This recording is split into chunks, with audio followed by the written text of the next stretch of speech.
ಬನ್ನಿ ಸ್ನೇಹಿತರೆ, ನಾವೀಗ ಸ್ಲೀವ್ಸು ಹೇಗೆ ರೆಡಿ ಮಾಡೋದು ಅಂತ ಹೇಳ್ಬಿಟ್ಟು ಈ ವಿಡಿಯೋದಲ್ಲಿ ನೋಡೋಣ.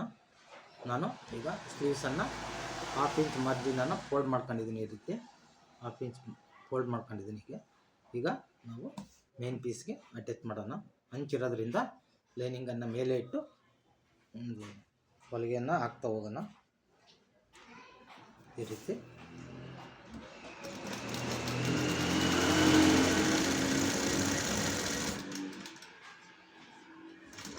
ಯಾಕಪ್ಪ ಅಂದರೆ ನಾವು ಫಸ್ಟಿಗೆ ಏನಕ್ಕೆ ನಾನು ಫೋಲ್ಡ್ ಮಾಡ್ಕೊಂಡಿದ್ದೀನಿ ಅಂದರೆ ವಿಡಿಯೋ ಲೆಂತ್ ಆಗುತ್ತೆ ಅನ್ನೋ ಒಂದು ಉದ್ದೇಶಕ್ಕೋಸ್ಕರವಾಗಿ ಲೈನಿಂಗನ್ನು ಫೋಲ್ಡ್ ಮಾಡ್ಕೊಂಡು ಮೇನ್ ಕ್ಲಾತ್ಗೆ ಜಾಯಿಂಟ್ ಇತ್ತು.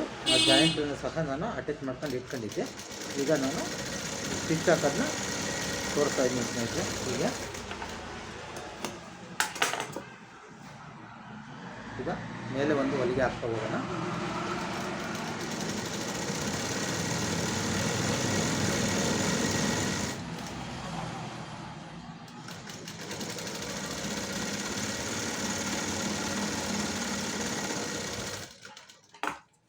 ಮೇಲೆ ಹೊಲಿಗೆ ಹಾಕಿದ್ದಾಯಿತು. ಈಗ ಲೈನಿಂಗನ್ನು ಮೇನ್ ಪೀಸ್ಗೆ ಸುತ್ತಲೂ ಒಂದು ಹೊಲಿಗೆಯನ್ನು ಹಾಕ್ತಾ ಹೋಗೋಣ.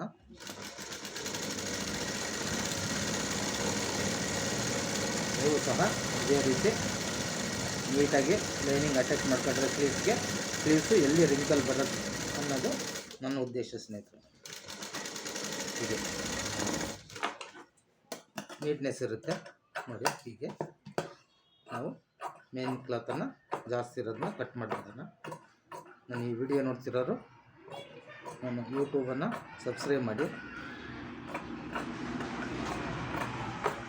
ಆಲ್ ಅಂತ ಬಟನ್ ಒತ್ತಿ ಸ್ನೇಹಿತರೆ. ಲೈಕ್ ಮಾಡಿ ಸ್ನೇಹಿತರೆ. ಆದಷ್ಟು ನಿಮ್ಮ ಫ್ರೆಂಡ್ಸ್ಗಳಿಗೆಲ್ಲ ಶೇರ್ ಮಾಡಿ. ತಪ್ಪದೆ ಕಾಮೆಂಟ್ ಮಾಡಿ ಸ್ನೇಹಿತರೆ. ಏನಾದರೂ ತಪ್ಪಿದರೆ ಹೇಳಿ. ಹೀಗೆ ನಮಗೆ ಸ್ಲೀವ್ ಅನ್ನೋದು ಈ ರೀತಿ ರೆಡಿ ಆಗುತ್ತೆ ಸ್ನೇಹಿತರೆ. ಈ ರೀತಿ ಸ್ಲೀವು. ಮತ್ತು ಮುಂದಿನ ವಿಡಿಯೋದಲ್ಲಿ ಇನ್ನೊಂದು ಸ್ಲೀವ್ಸ್ ರೆಡಿ ಮಾಡೋದು ಹೇಗೆ ಅಂತ ಹೇಳ್ಬಿಟ್ಟು ತೋರಿಸ್ತೀನಿ ಸ್ನೇಹಿತರೆ.